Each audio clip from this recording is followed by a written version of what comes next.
The Berghof, Hitler's mountain retreat in the Bavarian Alps. June 5, 1944.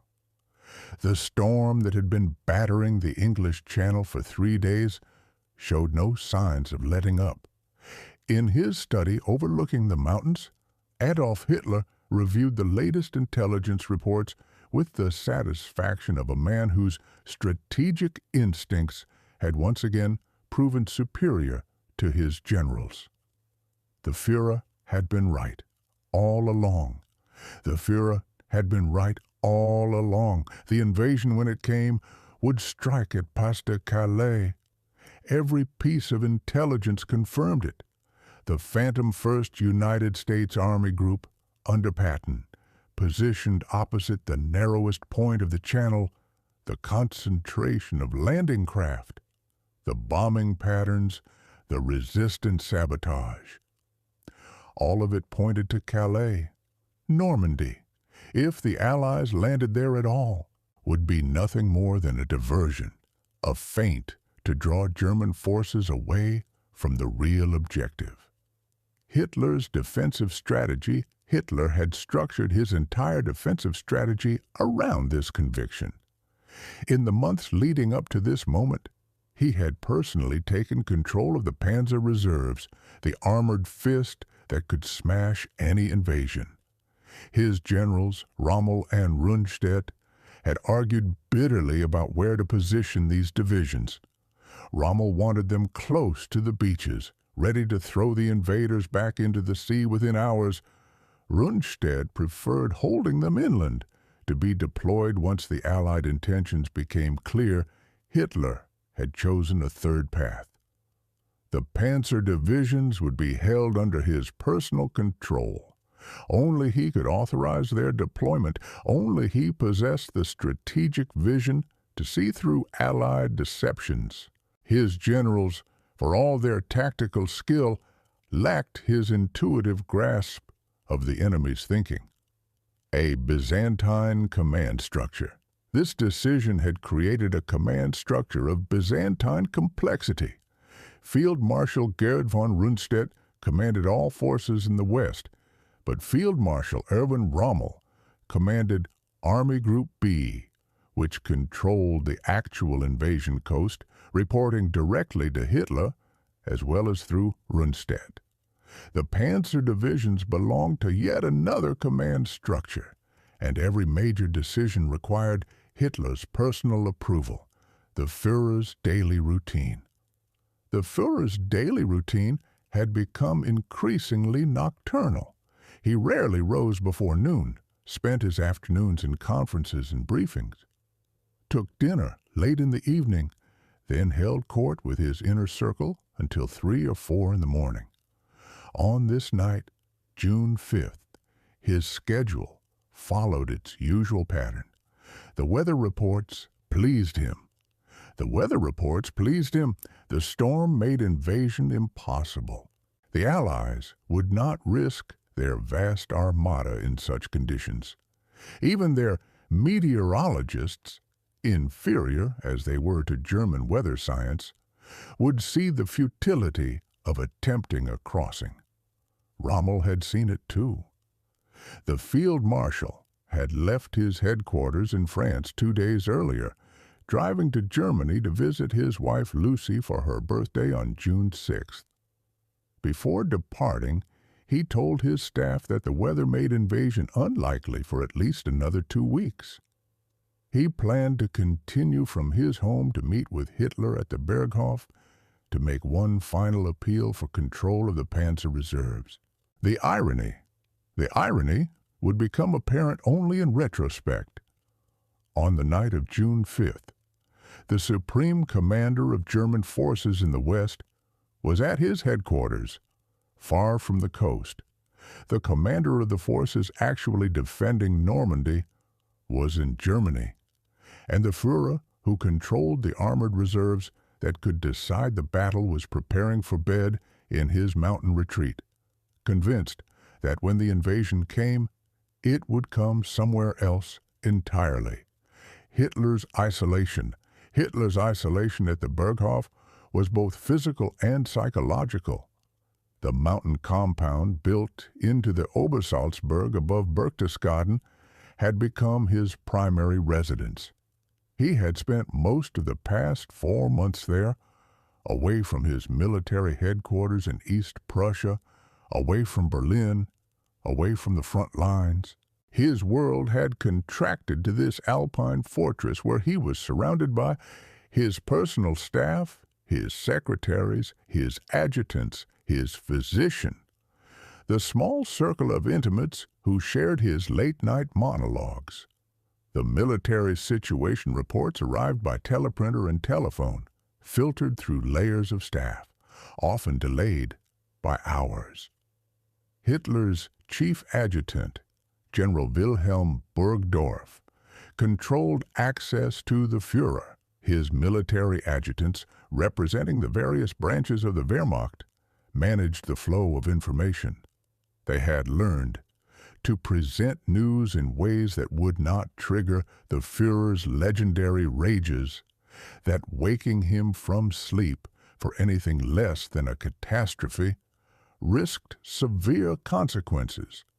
The intelligence assessments. In the days before June 6th, Hitler had received numerous intelligence assessments. All seemed to confirm his strategic judgment.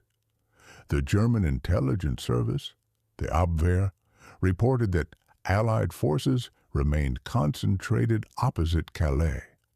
The Luftwaffe's reconnaissance flights, when weather permitted, showed the same pattern. Radio intercepts suggested that Patton's army group, the most powerful Allied formation, remained in southeastern England. What Hitler did not know. What Hitler did not know, what his intelligence services had failed to penetrate, was that virtually every piece of information reaching him had been carefully crafted by Allied deception planners. Operation Fortitude, the elaborate deception scheme, had created an entirely fictional order of battle. The Phantom Army Group under Patton existed only in radio transmissions, dummy equipment, and double-agent reports. The real invasion force, assembling in ports along England's southern coast, had been hidden through a combination of camouflage, radio silence, and misdirection so thorough that German intelligence had lost track of entire divisions. The weather as a weapon. The weather itself had become an Allied weapon. On June 4th, General Dwight Eisenhower had postponed the invasion by 24 hours due to the storm. His meteorologists, led by Group Captain James Stagg, had predicted a brief window of marginally acceptable conditions on June 6th. The German Weather Service, lacking weather stations in the Atlantic after the Allies had captured or destroyed them, had missed this forecast entirely. Their predictions showed the storm continuing for at least another 2 weeks. Early hours of June 6th, as Hitler prepared for bed in the early hours of June 6th, the Allied Armada was already at sea. More than 5,000 ships carrying 156,000 men were crossing the Channel 3 airborne divisions. More than 23,000 paratroopers and glider troops were already in the air or preparing to take off. The largest amphibious invasion in history was underway, and the German Supreme Command remained unaware. First detection. The first German units to detect the invasion were coastal radar stations and listening posts in Normandy. Shortly after midnight, radar operators began tracking large formations of aircraft approaching from the sea.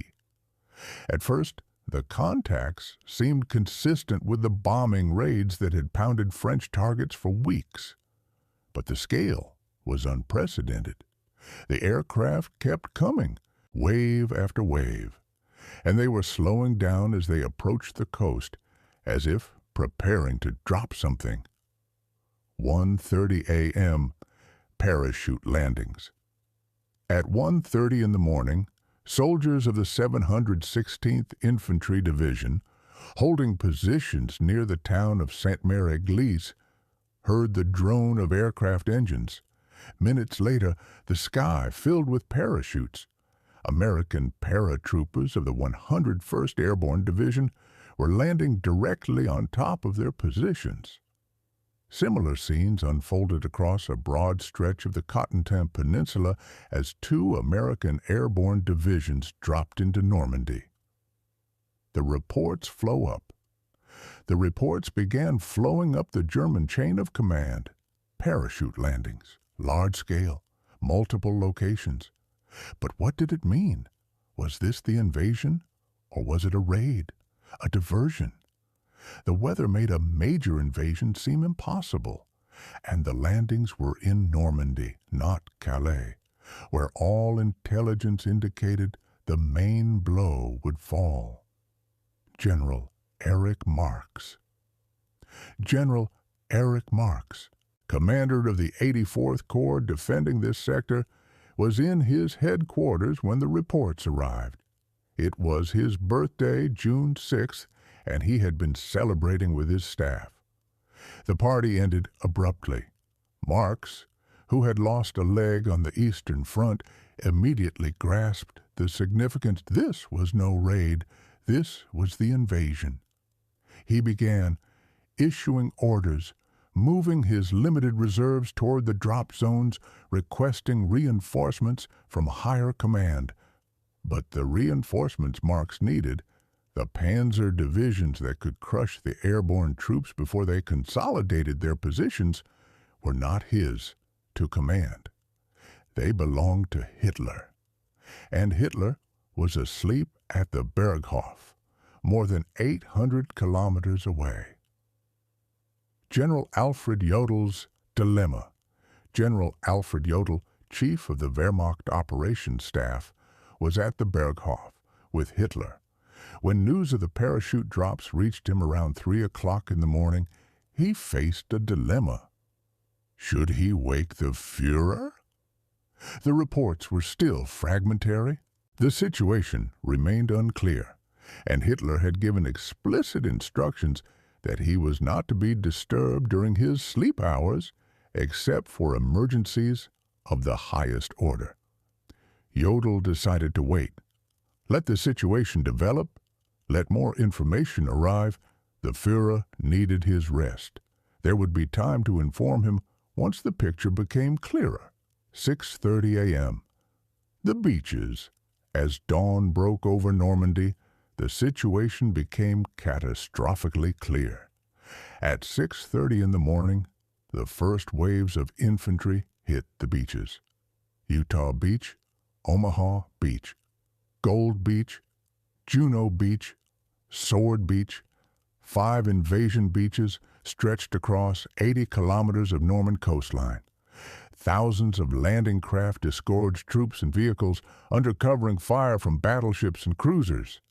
Fighter bombers swarmed overhead, attacking any German position that revealed itself. The German defense, the German coastal divisions, under strength and composed partly of conscripted foreign troops, fought with varying degrees of effectiveness. At Omaha Beach, they inflicted terrible casualties on the Americans, turning the water red, covering the sand with bodies. At other beaches, the defenses crumbled more quickly, but everywhere the scale of the assault overwhelmed the defenders. Field commanders began screaming for reinforcements, particularly for the Panzer divisions. The 21st Panzer Division.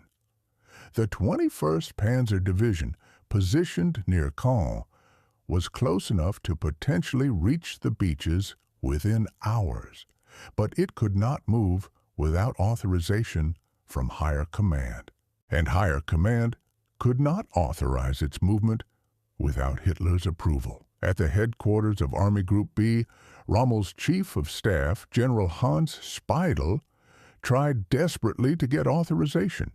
He called Rundstedt's headquarters. He called Jodl at the Berghof.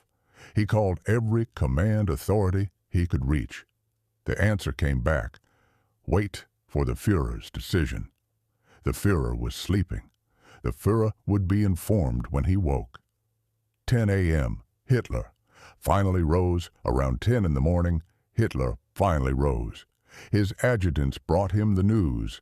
Large-scale landings in Normandy, airborne drops, naval bombardment.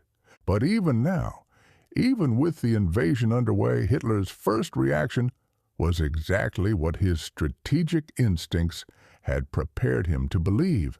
This was the diversion. The real invasion would still come at Calais. The Allies were trying to draw German forces to Normandy to weaken the defenses at the real target. He refused to release the Panzer reserves. He refused to release the Panzer reserves. The 21st Panzer Division received permission to move, but only that single division, and only after hours of delay. The other armored formations positioned farther inland remained frozen in place. Hitler would not be deceived by this obvious feint. His generals tried to argue. His generals, gathering for the daily situation conference, tried to argue. The scale of the Normandy landing suggested this was no diversion. Thousands of ships, tens of thousands of troops, the Allies would not commit such forces to a feint.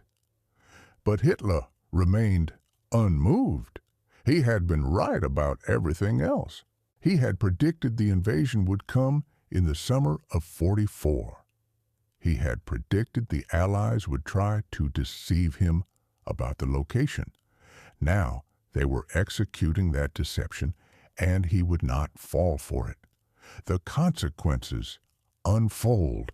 The consequences of this decision would unfold over the following hours and days.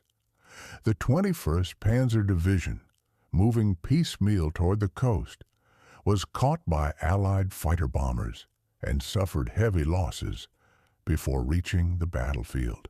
When it finally counterattacked in the late afternoon of June 6th, it briefly reached the coast between Juno and Sword Beaches, but lacked the strength to exploit the gap.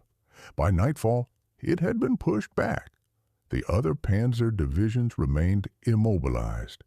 The 12th SS Panzer Division, the Panzer Lehr Division, the 17th SS Panzer Grenadier Division, all sat in their assembly areas while Allied forces consolidated their beachheads. Every hour of delay allowed the Allies to land more troops, more tanks, more artillery. The narrow window, when a determined armored counterattack might have thrown the invasion back into the sea, closed steadily. The conviction persisted. Hitler's conviction that Calais remained the real target persisted for days. Even as the Allies poured reinforcements into Normandy, even as they expanded their beachheads and linked them together, he continued to hold back forces from the 15th Army defending Calais. The phantom threat of Patton's Phantom Army Group kept an entire German army frozen in position, waiting for an invasion that would never come. The command structure proved catastrophic. The command structure Hitler had created, centralizing all major decisions in his own hands, had proven catastrophic. Rommel, racing back from Germany, did not reach his headquarters until late on June 6th. By then, the critical first hours had passed. Rundstedt, nominally in command of all forces in the West, lacked authority to deploy the reserves without Hitler's approval. Field commanders, watching their positions being overrun, could not get the reinforcements they needed because those reinforcements belonged to a man sleeping in a mountain retreat hundreds of kilometers away. Would it have mattered? The delay in waking Hitler, those 6 or 7 hours between the start of the invasion and his being informed, have been debated by historians ever since. Would it have mattered? Could an earlier decision to commit the panzers have changed the outcome? The answer remains uncertain. The Allied air superiority was so complete that moving armored divisions in daylight invited destruction from above. The Allied naval gunfire was so overwhelming that approaching the beaches meant running a gauntlet of shells from battleships offshore. The Allied deception was so thorough that even with earlier information, Hitler might still have believed Normandy was a feint. But the delay symbolized something deeper. Than a mere tactical error. It revealed the fundamental dysfunction of the German command system by June 1944. Hitler had accumulated all power, all decision-making authority into his own hands. His generals had been reduced to executors of his will, unable to act on their own initiative, unable to respond to battlefield developments without seeking permission from above. And when the decisive moment came, when rapid decision and immediate action were required, the Supreme Commander was asleep, and his staff were afraid to wake him. The night before D-Day, Hitler had gone to bed confident in his strategic genius. He had seen through the Allied deceptions. He had positioned his forces to meet the real invasion at Calais. He had retained personal control of the decisive reserves. Everything was in place. When the Allies finally came, he would be ready. He was right about one thing. The Allies had indeed deceived him, but the deception was far more complete than he imagined. It was not that they had fooled him about the timing or the location. They had fooled him about everything. They had created an entirely fictional threat that he had organized his entire defense to counter. They had hidden their real strength so thoroughly that German intelligence had lost track of it. They had predicted that he would centralize decision-making, and they had planned their operation to exploit the delays that centralization would create. They had understood his psychology. Most devastatingly, they had understood his psychology. They knew. He believed himself to be a strategic genius, superior to his professionally trained generals. He would trust his instincts over evidence. He would see patterns where none existed because he needed to believe that he alone could perceive the hidden truth. So they fed him a pattern, a false pattern, and let him convince himself that he had figured it out.